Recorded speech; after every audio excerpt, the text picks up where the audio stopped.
একটু গভীর মনোযোগ দিয়ে শুনেন। আল্লাহ রাব্বুল আলামিন বললেন, বান্দারে তোমাদেরকে ইবাদত করার জন্য তৈরি করেছি। ও বন্ধুগণ, আমার ভাইরা, আপনারা সকলে জানেন আল্লাহ পাক পরওয়ারদিগার আলম কি করলেন রে বন্ধু? হযরতে আবু বকর সিদ্দিক রাদিয়াল্লাহু তাআলা আনহু একদিন জঙ্গলের মধ্যে চলে গেলেন। যাই দেখতেছে জঙ্গলের মধ্যে একটা বাঘ, সেই বাঘটা খানা খেয়ে আরামের সাথে জঙ্গলের মধ্যে ঘুমাসি আছে। বাঘকে দেখে হযরত আবু বকর সিদ্দিক রাদিয়াল্লাহু তাআলা আনহু তিনি বলতেছে, বাঘ রে, তুমি আল্লাহর সৃষ্টি মাখলুক, খায়া আরামের সাথে তুমি জঙ্গলের মধ্যে ঘুমাইতেছো, কঠিন কিয়ামতের দিন তোমার কোনো হিসাব আল্লাহর কাছে দেওয়া লাগবে না। হযরত আবু বকর সিদ্দিক রাদিয়াল্লাহু তাআলা আনহু বললেন, আল্লাহ যদি আমাকে মানুষ না বানাইয়া, আল্লাহ যদি পৃথিবীর জমিনের মধ্যে যদি বাঘ বানাইয়া যদি পাঠিয়ে দিত, কঠিন কিয়ামতের দিন আল্লাহর কাছে কোনো হিসাব আমার দেওয়া লাগতো না। আমার বন্ধুগণ, আমার ভাইরা, আবার জমিনের মধ্যে হাঁটে গাছ দেখলেন। গাছ দেখে তিনি চিন্তা করে আফসোস করে, আয় আল্লাহ, তুমি যদি আমারে মানুষ না বানাইয়া জঙ্গলার গাছ যদি বানাইতা, জঙ্গলার গাছ বানাইলে গরু ছাগল বেড়া বকে খায়া শেষ করে ফেলাইতো, কঠিন কিয়ামতের দিন আল্লাহর কাছে কোনো জবাব আমার দেওয়া লাগতো না। আমার ভাইরা, আমার বন্ধুরা, সেই জন্য আল্লাহর সৃষ্টি শ্রেষ্ঠ মাখলুক আমরা রে বন্ধু। আল্লাহ রাব্বুল আলামিনের ইবাদত আমাদেরকে করতে হবে। যত নিকৃষ্ট কাজ আছে গো, সমস্ত নিকৃষ্ট কাজগুলো আমরা করি না নাই। যত খারাপ কাজ আছে এই আদম সন্তানে করে। পৃথিবীর জমির মধ্যে যত নিকৃষ্ট কাজ আছে, সমস্ত নিকৃষ্ট কাজগুলো এই আদম সন্তানে করে। গরু ছাগল বেড়া বকরিয়ে কিন্তু গুনাহের কাজ করেন না। আপনি ক্ষেতের বগলে বাঁধছেন খোঁড়া একটু, যার জন্য এটা টান মেরে ছুটতে যায় আপনার ক্ষেতের মধ্যে খাইয়া একটু ক্ষতি করছে, এটা ভুল হইলো আপনার, ভুলটা হইলো আপনার। আপনি যদি খোঁড়াটা যদি একটু লম্বা দিতে, তাহলে এই বেটার ক্ষেতের মধ্যে খাইতে পারতো না। আমার বন্ধুগণ, আমার ভাইয়েরা, সেই জন্য আমরা আল্লাহর সৃষ্টি মাখলুক শ্রেষ্ঠ, আমাদের কাজগুলো করতে হবে শ্রেষ্ঠ, ভালো ভালো কাজগুলো করতে হবে। আল্লাহ রাব্বুল আলামিন কোরআনুল কারীমের ভিতরে জানিয়ে দিলেন, ওয়াল মুমিনুনা ওয়াল মুমিনাতু বা'দুহুম আউলিয়াউ বা'দ ইয়া'মুরুনা বিল মা'রুফি ওয়া ইয়ানহাউনা 'আনিল মুনকার। আল্লাহ রাব্বুল আলামিন বললেন, একজন মুমিন আরেকজন মুমিনের জন্য হলো বন্ধু, একজন মুমিনা নারী আরেকজন মুমিনা নারীর জন্য হলো বান্ধবী। বন্ধুগণ, মুমিনদের কাজ হইল সৎ কাজের আদেশ করা, অসৎ কাজের বাধা প্রদান করা। এই দুইটা কাজ হইল মুমিনা নারী আর মুমিনা পুরুষদের। একটু জোরে জোরে বলুন সুবহানাল্লাহ। একটা জোরে কও সুবহানাল্লাহ। মুখে খিলা লাগাই দিছে একবারে, ফেবিকুইক আড়া মেরে দিছে একদম। আমার বন্ধুগণ, আমার ভাইরা, একটু গভীর মনোযোগ দিয়ে শুনেন। বক্তব্য লম্বা সড়ক করবো না, 1 ঘন্টার ভিতরে আলোচনা করে মোনাজাত দিয়ে দিব বন্ধু। আল্লাহর বান্দারা একটু গভীর মনোযোগ দিয়ে শুনেন। আমরা হলাম মুমিন। মুমিন তাদেরকে বলি যারা আল্লাহর ঘর মসজিদকে ভালোবাসে, যারা আল্লাহর ঘর মসজিদের সঙ্গে সম্পর্ক লাগাই দেয়, যারা মানুষ দেখলে মানুষকে সম্মান করে, ইজ্জত করে, সালাম দেয়, মুসাফা করে, তাকাব্বুরি অহংকার যাদের ভিতরে নাই রে বন্ধু, তারাই হলো মুমিন। ও মুসলমান ভাইরা, সেই জন্য মুমিনদের কাজ হইল নিজে নামাজ পড়া, অপরকে নামাজের কথা বলা, নিজে পর্দায় চলা, অপরকে পর্দার কথা বলা, নিজে আল্লাহর হুকুম মোতাবেক চলা, আল্লাহর নবী সাল্লাল্লাহু আলাইহি সাল্লামের তরিকায় চলা, অপর ভাইকে আল্লাহর হুকুম মোতাবেক চলার জন্য কথাটা বলে দেওয়া। ও পর্দায় থাকা মা বোনেরা, তোমরা মুমিনা হিসেবে তোমাদের কাজ হইল, কোন একজন বোন যদি পথভ্রষ্ট হয়ে গেছে, খারাপ লাইনে যদি চলে গেছে, আমি মা বোনদেরকে বলে যাই, ও মা, তুমি তার নিকটে বসে যাও, বসে বসে তুমি যতটুকু সম্ভব হয় তাকে তুমি বুঝাও, ইসলাম দিয়ে তুমি তাকে সর্বপ্রথম তুমি বুঝাও, জাহান্নামের ভয় দেখাও, কবরের ভয় দেখাও, মৃত্যুর ভয় দেখাও। এই পৃথিবীর জমিনের মধ্যে অনেক নারী আছে গো বন্ধু, তারা দেখবেন স্বামীর সংসারের মধ্যে খালি ঝগড়া করে, এরকম নারী আছে না? অনেক নারী আছে স্বামীর সংসারের মধ্যে ঝগড়া করে, কোনো অভাব নেই, তাও কিসের জন্য ঝগড়া করে সেটা ওই বান্দিয়ে জানে। আল্লাহর মাখলুক শ্রেষ্ঠ, ওই বান্দিয়ে জানে। দেখবেন স্বামী যদি বাজার থেকে কোনোদিন যদি মাছ যদি আনছে, ওই মাছটা যদি একটু পচা যদি হয়, উঠতে গিয়ে শত কথা বলে ফেলে, কথা বলেন ঠিক কিনা? স্বামী রাগ উঠে যায়। আমার বন্ধু, আমার ভাইয়েরা, পর্দায় থাকা মা বোনেরা, আপনাদের জন্য কথাগুলো বলতেছি। অনেক নারী এই পৃথিবীর জমিনের মধ্যে আছে গো, স্বামীর সঙ্গে ঝগড়া করে, স্বামীর সঙ্গে বিবাদ করে, স্বামীর সঙ্গে কটূক্তি করে, স্বামীর বদনাম মানুষের বাড়ি বাড়ি যায় বলে, এরকম বলে না? স্বামীর বাড়ির বদনাম যে ব্যক্তি অন্যর বাড়িতে যায় বলে, একটা সময় কবো যে মুখের বউ তার স্বামীর কথাই বদনাম করে, লাস্টে যায় হেরা ক্ষতি আপনারই হইব। আমার বন্ধুগণ, যদি ওই কথাটা যদি স্বামী শুনে যে আমার বদনাম অমুকের বউয়ের সাথে পড়ছে, তাহলে আপনারা কি আগের মতন ভালোবাসবো? ভালোবাসতো না, আপনাদের পিঠপত। আমার বন্ধুগণ, আমার ভাইয়া, সেই জন্য মা বোনদেরকে বলে যায়, কোন মা যদি স্বামীর সঙ্গে যদি খারাপ ব্যবহার করে, ওই মাকে আপনি একদিন একটা সময় বসে যাবেন, মুমিনা নারী হিসেবে বসে যাবেন, বসবেন, বসিয়া বলবেন, মাগো তুমি স্বামীর সঙ্গে যেরকম ব্যবহার করো এরকম ব্যবহার করো না, ভালো ব্যবহার করো। কারণ নবীজি সাল্লাল্লাহু আলাইহি সাল্লাম বলেছে, কোন স্ত্রী যদি পৃথিবীর জমিন থেকে যদি বিদায় নিয়ে চলে যায়, স্বামী যদি সাক্ষী দেয় আমার স্ত্রী আমার কাছে খুব ভালো ছিল, আল্লাহর নবীর বর্ণনা, ওই মহিলাটা সোজা আল্লাহর জান্নাতের মেহমান হয়ে যাবে। জুড়ে বলুন সুবহানাল্লাহ। ও পর্দায় থাকা মা বোনেরা, তুমি যদি স্বামীর প্রতি যদি তুমি সন্তুষ্ট থাকো, স্বামী যদি তোমার প্রতি সন্তুষ্ট থাকে, আল্লাহ রাসূল সাল্লাল্লাহু আলাইহি ওয়াসাল্লাম বলেছে, যদি কেউ যদি বিদায় নিয়ে চলে যায়, পুরুষ হোক মহিলা হোক, পুরুষ যদি চলে যায়, মহিলা যদি বলে আমার স্বামী আমার কাছে খুব ভালো ছিল, আল্লাহর নবীর বর্ণনা, ওই স্বামীটা সুদা আল্লাহর জান্নাতের মেহমান হয়ে যাবে। জুড়ে বলুন সুবহানাল্লাহ।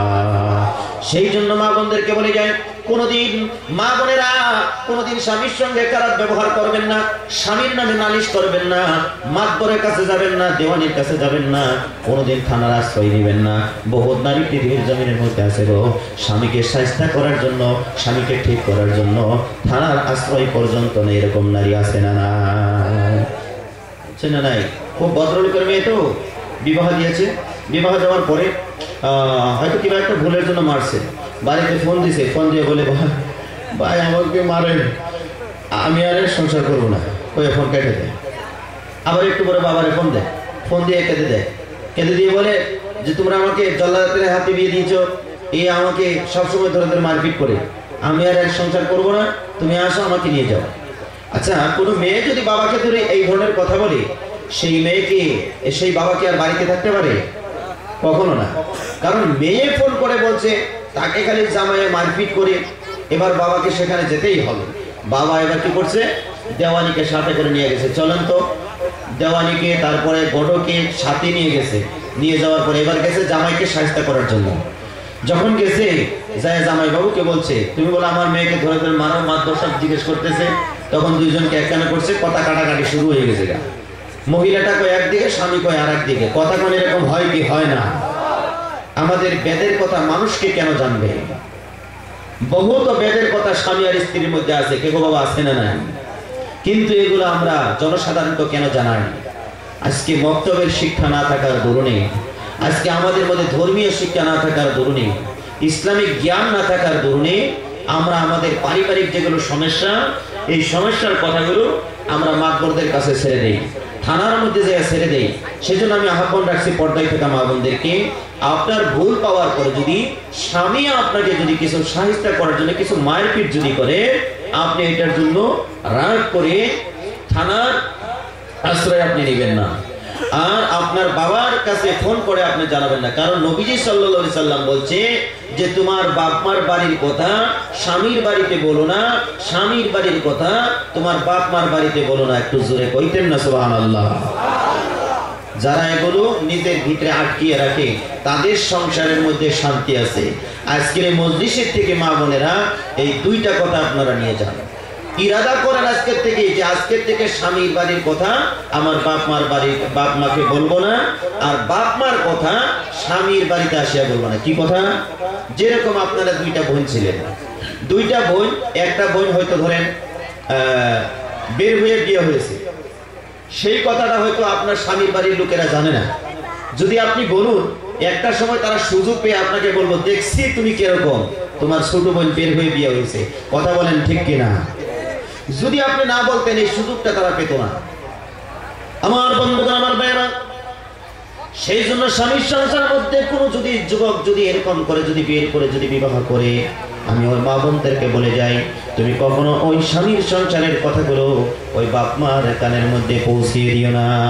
কারণ তোমার স্বামী যদি কোনোদিন ভুল পেয়ে যদি তোমাকে আঘাত করে যদি মারে, মারার পরে ওই ছোট ভাইয়ের কথাটা বাবা বলার জন্য সুযোগ পেয়ে যাবে, বড় ভাই বলার জন্য সুযোগ পেয়ে যাবে। কথা বলেন ঠিক কিনা? বন্ধুগণ আমার ভাইরা, বহুত নারী আছে গো, স্বামীকে সাহায্য করার জন্য তারা থানার মধ্যে গোসর দেয়, থানার মধ্যে কেস দিয়ে বন্ধুগণ 3 মাস পর্যন্ত স্বামীকে জেলের মধ্যে খাটাইয়া 3 মাস পর্যন্ত জেলের মধ্যে রাইখা ওই নারী আবার স্বামীর সংসারের মধ্যে আবার পুনরায় ওই বিছানার মধ্যে শোয়। এরকম নারী আছে না? না, 3 মাস স্বামীকে হাজতে রাখছে, আবার ওই নারী ওই স্বামীর সঙ্গে ওই বিছানার মধ্যে থাকে।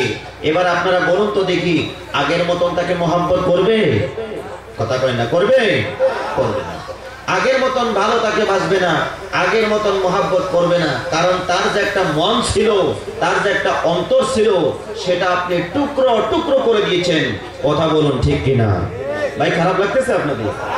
আমার বন্ধুগণ আমার ভাইরা, ভালো করে শুনুন।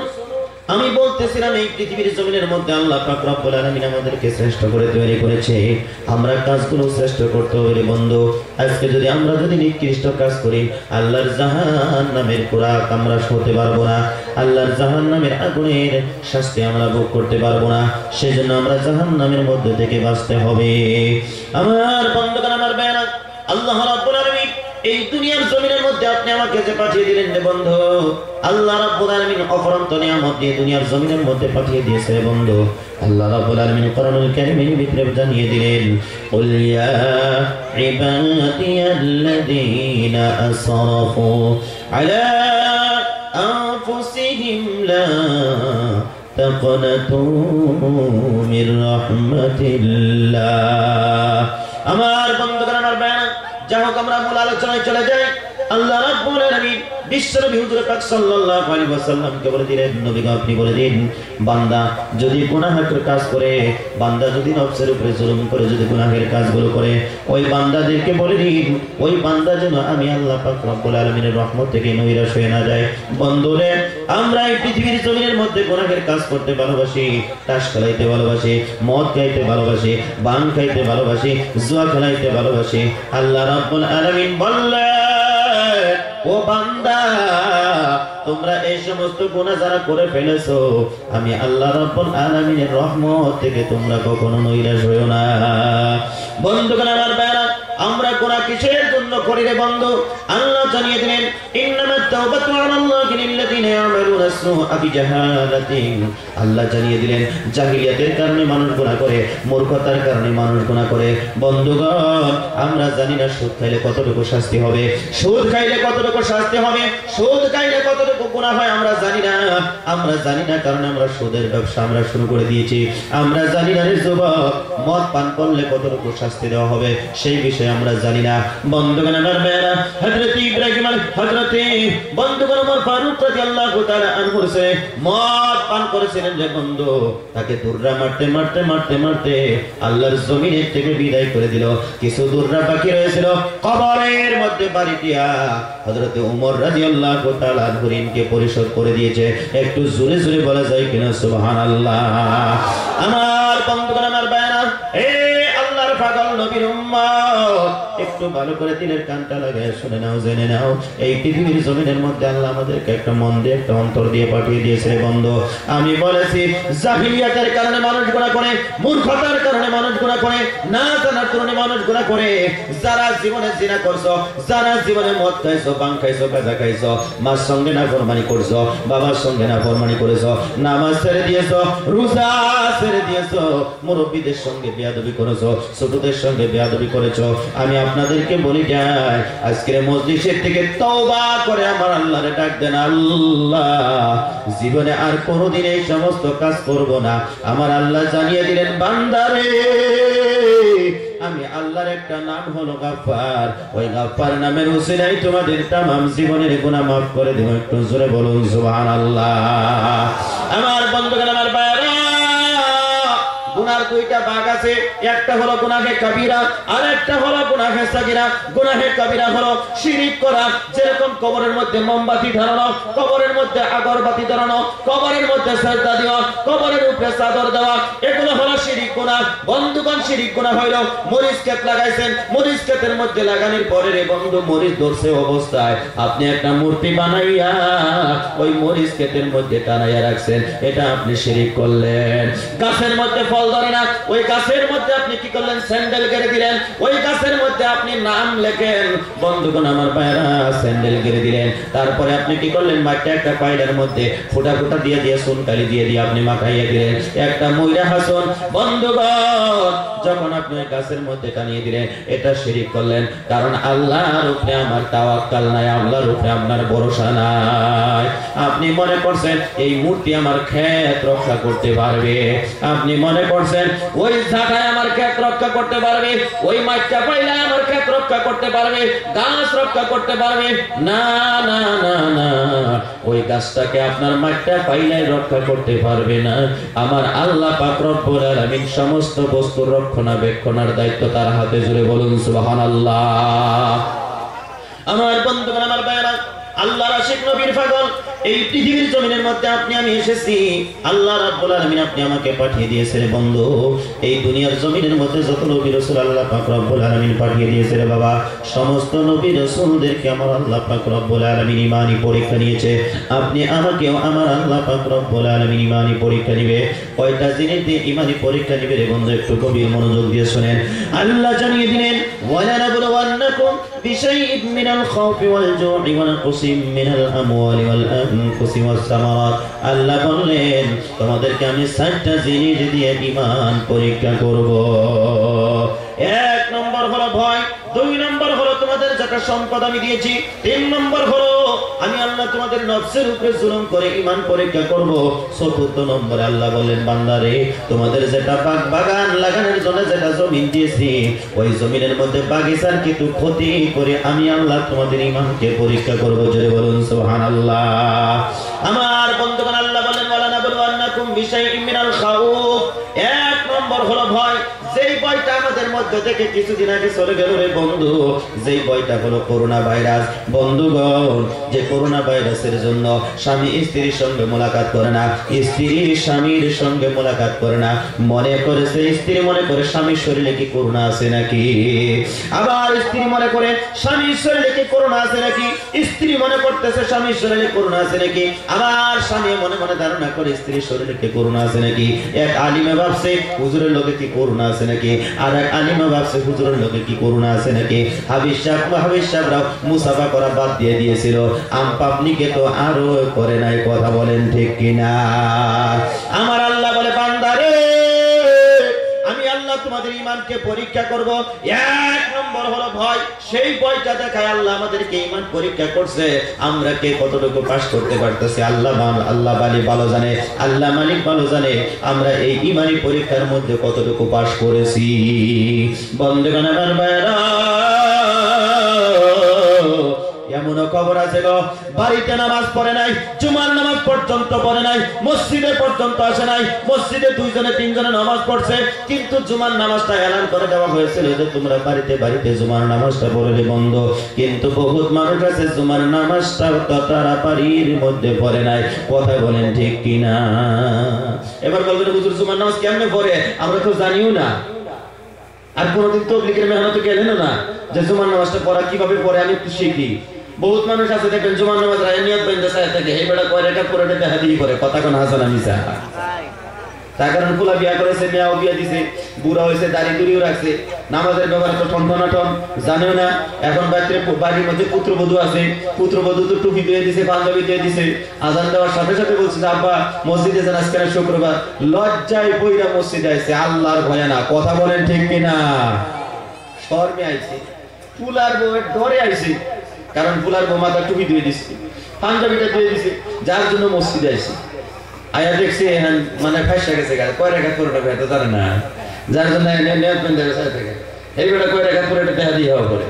একবার এরকম করে নামাজ পড়তে পড়তে পড়তে পড়তে হঠাৎ ইমাম সাহেব সেজদায় যখন গেছে যাওয়ার পরে পিছনের মুক্তাদির কপালের মধ্যে একটু লাথি লাগছে, লাথি লাগার পরে পাশের যেটা মুক্তাদি আছে হ্যাঁ কি করছে তার পাশেরটা লাথি মারছে কপালের মধ্যে, বুঝছে না নাই? তার পাশে যেটা আছে সেইটার আচ্ছা করে লাথি মারছে, তার পাশে যেটা আছে সেইটার লাথি মারছে, এরকম করতে করতে করতে যত কাতারা ছিল সবের লাথি মারছে, মনে করছে যে নামাজ বাড়ি এইভাবেই পড়ে, বুঝলেন?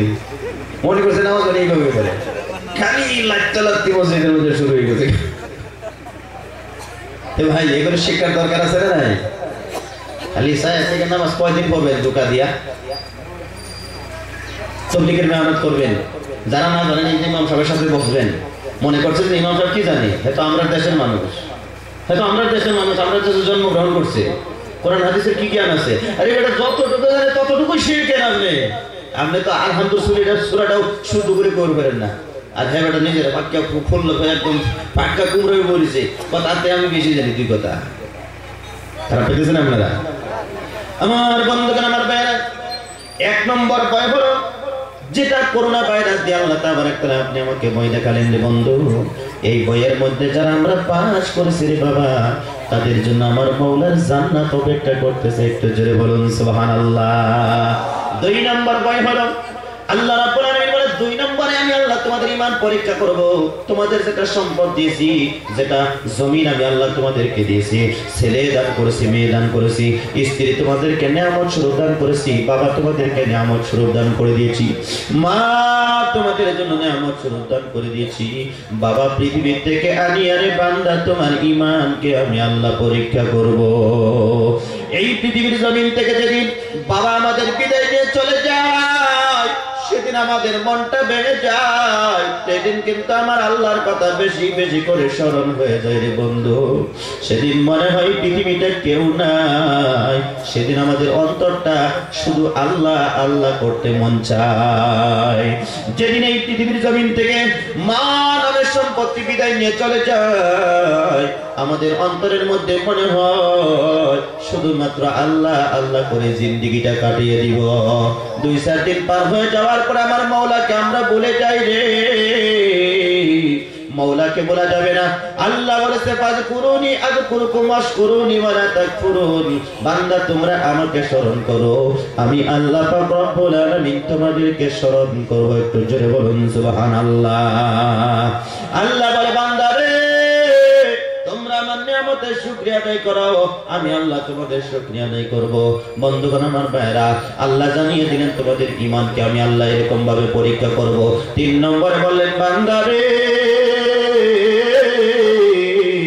তোমাদের যেটা নফস আমি আল্লাহ দান করেছি, যেটা অন্তর তোমাদেরকে দিয়েছি, এই নফসের উপরে কিছুটা জুলুম করব, তোমাদের মাঝে সময় মাথা ব্যথা লাগাইয়া দিব, মাঝে সময় দাঁতের ব্যথা করব, মাঝে সময় শরীর অসুস্থ হয়ে যাব, মাঝে সময় তোমাদের জ্বর আসবো, মাঝে সময় কোমরের ব্যথা করব, মাঝে সময় পায়ের ব্যথা করব, আমি আল্লাহ পাক রব্বুল আলামিন এগুলো দিয়া দিয়া আমি আল্লাহ তোমাদের ঈমানকে পরীক্ষা করব। ও বন্ধুগণ, একটা ভালো জবাব দিবেন, যখন মাথা ব্যথা করে কার কথা মনে হয় গো? কার কথা মনে হয়? আল্লাহর কথা মনে হয়।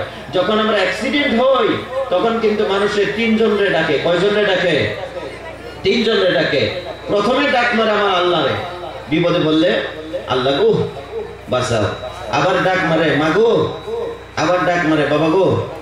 বহুত আছে মানুষ দেখবেন বাপের নাম লাগছে গাড়ির সামনে, বাবা মার আশীর্বাদ লিখিছে, কিন্তু আপনি খবর লই চাবো কেউ কিন্তু দেউতাক ভাত নি দিয়ে হসানে নাই ক ঘর বনাইছে, বা কিমান টাকা দি ঘর বনাইছে, বনোয়ার পিছত ঘরের সন্মুখত লিখছে মা বাবার আশীর্বাদ, কিন্তু আপনি খবর লই দেখিব তেও মা দেউতাকক ভাত কাপড় নি দিয়ে। হসানে নাই? আপনি প্র্যাকটিক্যাল চাবো। খারাপ পাইলেন আমার বাসায় যে গাড়ির সামনে লেখে বাপ মার আশীর্বাদ দেয়, জীবনে ভাত কাপড় দেয় না, খবর লই দেখবেন। বাড়ির সামনে যে লেখে দেখবেন বুড়ি মা বুড়া বাপ, কাম নাই, কিন্তু আশীর্বাদ এই জন্য লিখছে আসাল বাপের উচিলে দুনিয়া তাইছে, এই জন্য লিখে দিয়েছে বাপ মার আশীর্বাদ। আমার বন্ধুগণ আমার ভাইরা, একটু ভালো করে খেয়াল করুন, লক্ষ্য করুন। আল্লাহ রাব্বুল আলামিন বললেন বান্দারে তোমাদের নফসের উপরে জুলুম করে আমি আল্লাহ পাক রব্বুল আলামিন তোমাদের ঈমানকে পরীক্ষা করব। 3 নম্বর গেল। 4 নম্বরে আল্লাহ বললেন সামারাত, তোমাদের বাগ বাগিচার ক্ষতি করে আমি আল্লাহ তোমাদের ঈমানকে পরীক্ষা করব। বন্ধুগণ, এই পৃথিবীর জমিনের মধ্যে যত নবী রাসূল এসেছিলেন রে বাবা, সমস্ত নবী রাসূলদেরকে আল্লাহ পাক রব্বুল আলামিন ঈমানি পরীক্ষা করেছে। আইয়ুব নবীকে আল্লাহ ঈমানি পরীক্ষা করেছে পোকা দিয়ে, ইউনূস নবীকে পরীক্ষা করেছে মাছের পেটের মধ্যে রাখিয়া, ইব্রাহিম আলাইহিস সালামকে আল্লাহ পরীক্ষা করেছে অগ্নিকুণ্ডের মধ্যে ফালাইয়া, আল্লাহ রাব্বুল আলামিন আখিরি নবীকে পরীক্ষা করেছে তাইফের ময়দানের জমিনের মধ্যে রক্ত জড়াইয়া। আমার বন্ধুগণ, আমার ভাইরা, আল্লাহ রাব্বুল আলামিন হযরত ইব্রাহিম আলাইহিস সালামকে এরকম করে ঈমানি পরীক্ষা করলেন। যখন ইব্রাহিম আলাইহিস সালামকে ঈমানি পরীক্ষাটা শুরু হয়ে গেল, নমরুদ অগ্নিকুণ্ড তৈরি করলেন, অগ্নিকুণ্ডের মধ্যে যখন রেখে দিলেন, আল্লাহর পয়গম্বর ইব্রাহিম আলাইহিস সালাম অগ্নিকুণ্ড থেকে যখন আমার মাওলারে ডাক মারছে, আল্লাহ, ও আমার আল্লাহ, তুমি আমাকে মদদ করনে वाला, তুমি আমাকে সহায় করনে वाला। যখন অগ্নিকুণ্ড থেকে আমার আল্লাহকে ডাক মারছে, তখন আল্লাহ কোরআনুল কারীম থেকে আয়াত নাযিল করে দিলেন, উলনা ইয়া নারু কুনি বারদান ওয়া সালামান আলা ইব্রাহিম। আল্লাহ জানিয়ে দিলেন, হে আগুন, তুমি ইব্রাহিম আলাইহিস সালামের জন্য আরামদায়ক হয়ে যাও, শান্তিদায়ক হয়ে যাও। একটু জোরে বলুন সুবহানাল্লাহ। আমার বন্ধুগণ, আমার ভাইরা, ঈমানি পরীক্ষা আরেকটা করলেন, সেটা হলো ইব্রাহিম আলাইহিস সালামকে একটা ছেলে দিয়েছিল যার নাম হলো হযরত ইসমাঈল। আল্লাহর রাস্তায় কুরবানি করলেন, আল্লাহ রাব্বুল আলামিন ঈমানি পরীক্ষা করলেন, সেখানেও তিনি পাস করলেন, যার জন্য আল্লাহ পাক পরওয়ারদিগার আলম ওনার নাম দিয়েছিলেন ইব্রাহিম খলিলুল্লাহ। জোরে জোরে বলুন সুবহানাল্লাহ। ভাই, ওই পৃথিবীর জমিনের মধ্যে আমরা কর্ম অনুপাতের নাম পাই। কথা বলেন হাসান আমিসা। কেউ যদি সুর কয় তারে সুর কইয়াটা হে, তাই না? কেউ যদি চুরি করে তারে সুর কইয়াটা হে, কেউ যদি নামাজ পড়ে তারে নামাজি কইয়াটা হে, কেউ যদি রোজা রাখে তার রোজাদার কইয়াটা হে, কেউ যদি কোরআন শরীফ পড়তে পড়তে পড়তে যদি মুখস্থ করে তারা হাফিজ সাহেব কইয়াটাকে, কেউ যদি 12 বছর 13 বছর মাদ্রাসায় লেখাপড়া করে যদি মাওলানা হয় তারে আলিম কইয়াটাকে মাওলানা কইয়াটা হে। আর যদি কেউ 2 বছর যদি মুফতি পড়ে তারে এটা মুফতি। তারপরে কেউ যদি মুফাসসির পড়ছে আরো 2 বছর পড়া লাগবে। এইভাবে করে কর্ম অনুপাতে মানুষ নাম পায়। কথা বলেন ঠিক কিনা? হযরত ইব্রাহিম আলাইহিস সালাম ছেলেকে আল্লাহর রাস্তায় উৎসর্গ করে দিয়া সে নাম লাভ করেছিলেন খলিলুল্লাহ। একটু জোরে জোরে কোন সুবহানাল্লাহ। আজকের এই মজলিসের মধ্য থেকে আমি আপনাদের কাছে দেখতে যাব আপনারা কি খরচ আল্লাহর রাস্তায় করতে চান। ইব্রাহিম আলাইহিস সালাম তো তার সন্তানকে খরচ করে দিয়েছিল আল্লাহর রাস্তায়। আমার বন্ধুগণ, আমার ভাইরা, আল্লাহ রাব্বুল আলামিন বিশ্বনবী হুজুর পাক সাল্লাল্লাহু আলাইহি ওয়াসাল্লামকে ঈমানি পরীক্ষা করেছে। বন্ধু, আল্লাহ পাক রব্বুল আলামিনের নবীকে ঈমানি পরীক্ষা করেছে। কি রকম করে ঈমানি পরীক্ষা করলেন? তাইফের ময়দানে নবী আমার চলে গেলেন, রক্তাক্ত হয়ে ফিরে আসলেন, ঈমানি পরীক্ষায় তিনি পাশ করে ফেললেন। আমার নবী কিন্তু তাইফের ময়দানে তাদের জন্য বদদোয়া করে নাই, তাদের জন্য বদদোয়া করে নাই, শুধু দোয়া করেছে হিদায়াতে। ভাই, আমাদেরকে যদি কেউ কষ্ট দেয় আমরা হিদায়াতের দোয়া করব, আল্লাহ তাদেরকে যারা হিদায়াত দিয়ে দেয় আমরা এই দোয়া করব, মুমিন হিসাবে করব তো ইনশাআল্লাহ। আমার বন্ধুগণ, আমার ভাইরা, আল্লাহ রাব্বুল আলামিন বিশ্বনবী হুজুর পাক সাল্লাল্লাহু আলাইহি ওয়াসাল্লামকে ঈমানি পরীক্ষা এইভাবে করেছিলেন। বন্ধু, আল্লাহ পাক রব্বুল আলামিনের নবী যখন জিন্দেগি এইভাবে করে আস্তে আস্তে আস্তে যখন শেষ হয়ে গেল, ঈমানি পরীক্ষা চলতেছে মক্কা থেকে মদিনায়, আমার নবী সাল্লাল্লাহু আলাইহি ওয়াসাল্লাম হিজরত করেছিলেন। আমার বন্ধুগণ, আল্লাহ রাসূল সাল্লাল্লাহু আলাইহি ওয়াসাল্লাম মক্কা থেকে মদিনায় যখন হিজরতে চলে গেলেন, সমস্ত মদিনাবাসীরা কাতার বেঁধে বেঁধে দাঁড়িয়ে গেলেন। বন্ধুগণ, আমার ভাইরা, আল্লাহ রাসূল সাল্লাল্লাহু আলাইহি সাল্লামকে স্বাগতম ধন্যবাদ জানানোর জন্য সমস্ত মদিনাবাসীরা কাতার বেঁধে দাঁড়িয়ে গেল। আমার বন্ধুগণ, আমার ভাইরা, আল্লাহর নবীকে ধন্যবাদ জানাইতেছে, স্বাগতম জানাইতেছে। এমন অবস্থায় নবীজি সাল্লাল্লাহু আলাইহি সাল্লামকে কেউ বলতেছে, হুজুর আপনি আমার বাড়িতে আসুন, আবার কেউ বলে হুজুর আপনি আমার বাড়ির মধ্যে আসুন।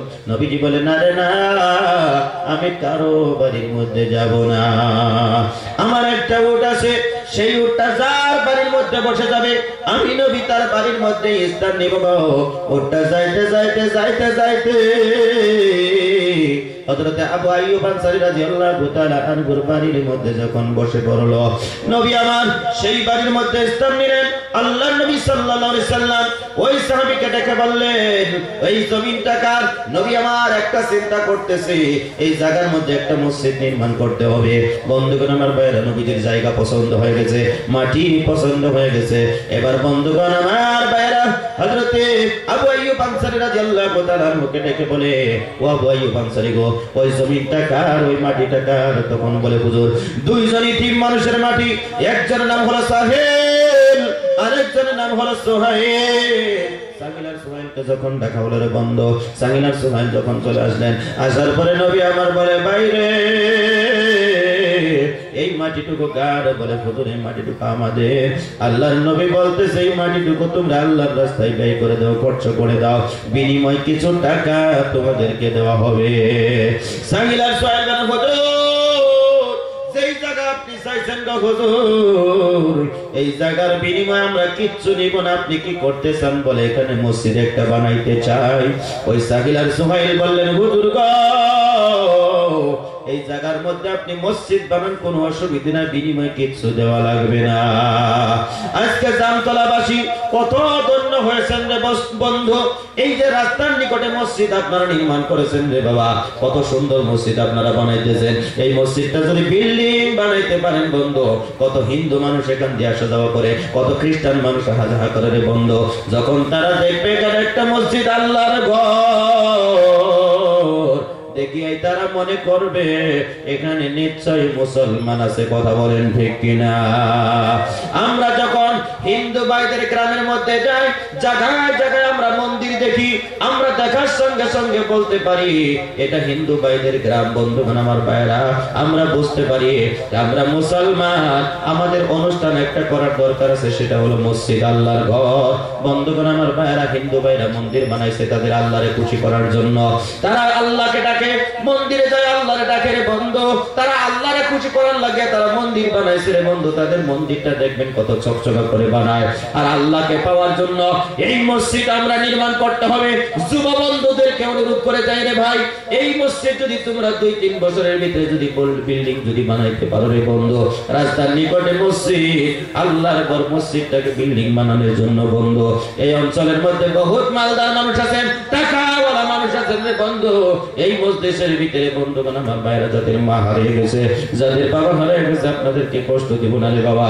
আল্লাহকে ওয়াস্তে জীবনের কামের থেকে এই মসজিদটাকে নির্মাণ করার জন্য যদি কেউ আসেন গো, 5,000 টাকা দিবার মতন একটা লোক যদি থাকেন, একটু দয়া করে দাঁড়িয়ে যাবেন, হুজুর আমার জীবনের কামাই থেকে আমি 5,000 টাকা আল্লাহর ঘর মসজিদ বানানোর জন্য দান করে দিব। বউয়ের কথাই মাকে তুমি করো না অপমান, তোমার দেহের রক্ত মাংস মায়ের অবদান, তোমার